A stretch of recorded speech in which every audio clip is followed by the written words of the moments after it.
अगर आपने भी बिना सोचे समझे अपने ही बैंक में एफडी करवा ली है तो हो सकता है आप हर साल हजारों रुपए का नुकसान कर रहे हो, क्योंकि सिर्फ आधा या 1% की ब्याज दर का जो फर्क है आपकी मैच्योरिटी पर बहुत बड़े असर को डाल सकता है।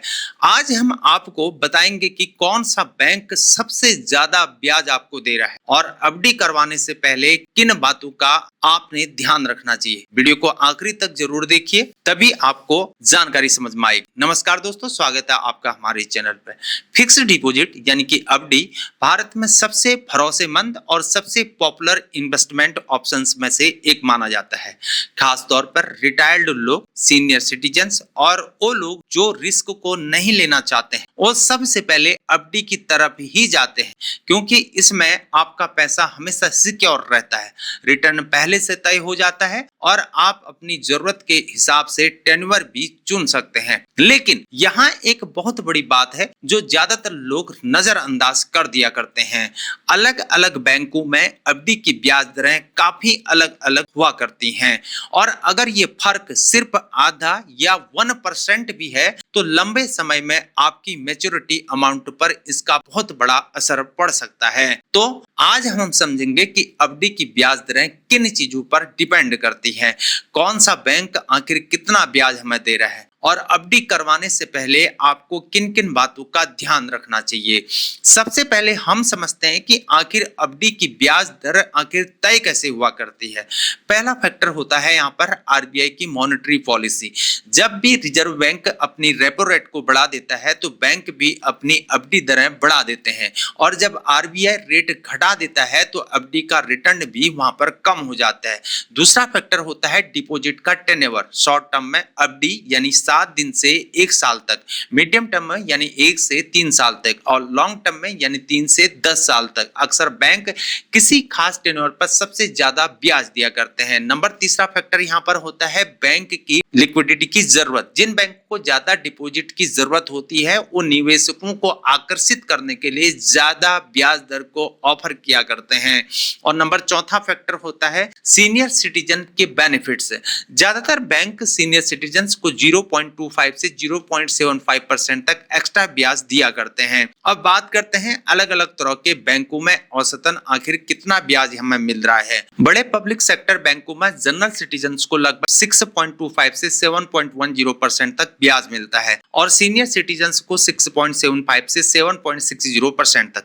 बड़े प्राइवेट सेक्टर्स बैंक में जनरल सिटीजन्स को 6.50 से 7.50% और सीनियर सिटीजन्स को 7 से 8% तक ब्याज मिल रहा है और स्मॉल फाइनेंस बैंकों में सबसे ज्यादा ब्याज मिला करता है। जनरल सिटीजन्स को 7 से 8.5% और सीनियर सिटीजन्स को 7.5 से 9% तक।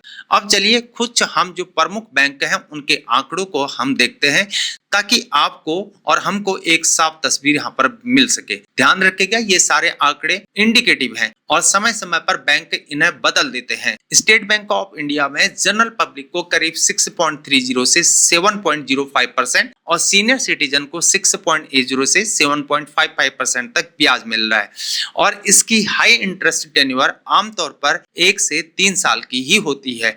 पंजाब नेशनल बैंक में जनरल के लिए 6.25 से 7.10% और सीनियर सिटीजन के लिए 6.75 से 7.60% और खास टेन्योर है 400 दिन की। बैंक ऑफ बड़ौदा में जनरल के लिए 6.5 से 7.15% और सीनियर सिटीजन के लिए 7 से 7.65% और स्पेशल टेन्योर है 399 दिन की। एचडीएफसी बैंक में जनरल के लिए 6.60 से 7.40%, सीनियर सिटीजन के लिए 7.10 से 7.90% और हाई इंटरेस्ट टेन्योर है 15 से 21 महीने। आईसीआईसीआई बैंक में जनरल के लिए 6.50 से 7.35% और सीनियर सिटीजन के लिए 7 से 7.85%। टेन्योर है 15 से 24 महीने की। एक्सिस बैंक में जनरल के लिए 6.5 से 7.25%, सीनियर सिटीजन के लिए 7 से 7.75% और टेन्योर है 1 से 2 साल की। आईडीएफसी फर्स्ट बैंक में जनरल के लिए 6.75 से 7.75%, सीनियर सिटीजन के लिए 7.25 से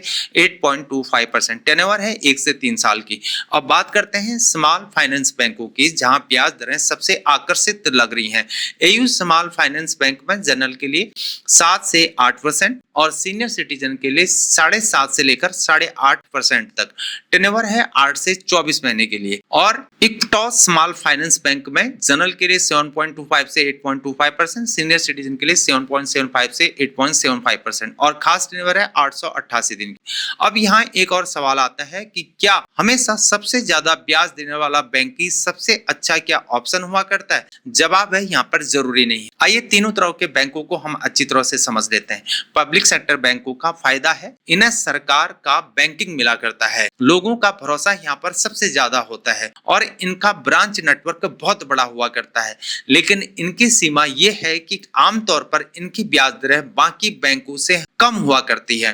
प्राइवेट सेक्टर बैंकों का फायदा है, इनकी ब्याज दरें कॉम्पिटिटिव होती हैं और डिजिटल बैंकिंग सुविधाएं भी यहाँ पर बेहतर हुआ करती हैं। लेकिन इनके साथ पब्लिक सेक्टर बैंकों के मुकाबले थोड़ा ज्यादा रिस्क परसेप्शन जुड़ा हुआ होता है। और स्मॉल फाइनेंस बैंकों का सबसे बड़ा फायदा होता है, यहाँ सबसे ज्यादा एफडी रेट मिला करते हैं और सीनियर सिटीजन्स के लिए भी बेहतरीन स्कीम्स हुआ करती हैं। लेकिन यहाँ निवेशकों को बैंक की फाइनेंशियल स्ट्रेंथ और रेटिंग को ध्यान से जांचना चाहिए। अब सवाल है कि कौन सी टेन्योर और सबसे बेहतर रिटर्न दिया करती हैं। आमतौर पर बैंक को कुछ खास टेन्योर पर सबसे ज्यादा ब्याज ऑफर किया करते हैं, जैसे कि 400 दिन हो गया, 444 दिन, 555 दिन, 777 दिन या 1000 दिन। बैंक समय समय पर स्पेशल एफडी स्कीम्स भी लॉन्च करते हैं जो बेहतर रिटर्न दे सकती हैं। इसलिए निवेश करने से पहले अलग अलग बैंकों की इफेक्टिव यील्ड जरूर आपने तुलना करना है। अब बात करते हैं, क्या सीनियर सिटीजन्स को एफडी को क्या प्राथमिकता देनी चाहिए? जवाब है बिल्कुल भी हाँ, क्योंकि एफडी सीनियर सिटीजन्स के लिए सबसे सुरक्षित विकल्पों में से एक मानी जाती है। इसमें रेगुलर इनकम मिला करती है, कैपिटल पूरी तरह से सेव रहता है, रिटर्न पहले से तय हो जाता है और एक्स्ट्रा इंटरेस्ट बेनिफिट भी मिला करता है।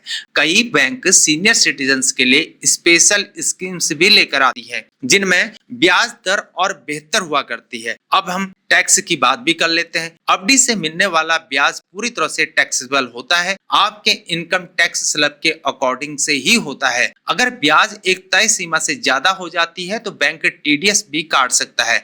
एलिजिबल लोग फॉर्म 15G या 15H जमा कर सकते हैं, वो भी शर्तों के अकॉर्डिंग। इसलिए हमेशा पर्सनलाइज्ड टैक्स सलाह के लिए किसी भी टैक्स एक्सपर्ट से आप जरूर सलाह ले सकते हैं। अब एफडी में निवेश करने से पहले आखिर किन किन बातों पर हमको ध्यान रखना चाहिए वो भी हम समझ लेते हैं। ब्याज दर को ध्यान में रखना चाहिए। ज्यादा ब्याज दर का मतलब है कि बेहतर रिटर्न मिलेगा। दूसरा, संस्था की सुरक्षा क्या है, बैंक की प्रतिष्ठा, फाइनेंशियल हेल्थ और रेगुलेटरी कंप्लायंस जरूर हमको जांचनी चाहिए। तीसरा, लिक्विडिटी, यानी अगर आपको समय से पहले पैसा निकालना पड़े तो प्रीमेच्योर विड्रॉल के रूल्स और पेनल्टी आखिर क्या क्या है, ये जरूर आपको देखना है। और चौथा, डिपॉजिट इंश्योरेंस, यानी कि बैंक में जमा राशि DIC GC इंश्योरेंस के तहत तय सीमा तक कवर होती हैं प्रति डिपॉजिटर प्रति बैंक। और पांचवा, इंटरेस्ट पे आउट ऑप्शन, यानी आप कम्युलेटिव एफडी चुने या मंथली पे आउट या क्वार्टरली पे आउट, ये आपकी फाइनेंशियल जरूरत पर डिपेंड करता है। मेरे दोस्तों, याद रखना है, सिर्फ सबसे ज्यादा ब्याज देखकर बैंक चुनना समझदारी नहीं है। सुरक्षा हो गई, लिक्विडिटी हो गया, टैक्स का असर हो गया और बैंक की क्या साख है, इन सबको साथ में तौलना बहुत जरूरी है। कई बार थोड़ा कम ब्याज देने वाला मजबूत बैंक ज्यादा ब्याज देने वाले रिस्की बैंक से बेहतर ऑप्शन हो सकता है। आखिर में मैं यहाँ पर कहना चाहूंगा कि एफडी आज भी एक बैलेंस्ड इन्वेस्टमेंट पोर्टफोलियो का जरूरी पार्ट है, खासकर रिटायर्ड और कंजर्वेटिव निवेशकों के लिए। अलग अलग बैंकों की एफडी दरों की तुलना करने से आपका रिटर्न काफी बेहतर यहाँ पर हो सकता है। लेकिन सिर्फ ब्याज दर देखकर फैसला नहीं लेना है, सिक्योरिटी, टैक्स और अपने फाइनेंशियल गोल्स को भी हमें ध्यान में रखना चाहिए। आप किस बैंक में एफडी करवाना पसंद करते हैं, कमेंट्स में जरूर बताएं। अगर आपके मन में कोई भी सवाल है तो वो भी आप नीचे पूछ सकते हैं। जानकारी अगर पसंद आई है तो वीडियो को लाइक कर दीजिए, हमारे चैनल को सब्सक्राइब कीजिए और जो बेल आइकन है ना, जो घंटी है, उसको दबाना मत भूलिए ताकि हर जानकारी जो है आपको समय पर मिल सके। फेसबुक में देखने तो सरकारी वेलफेयर पेज को जरूर फॉलो करें। अगर वीडियो देख लिए तो इस वीडियो को शेयर कर दें ताकि औरों को जानकारी प्राप्त हो सके। मैं हूं हीरा परियार। जय हिंद, भारत माता की जय।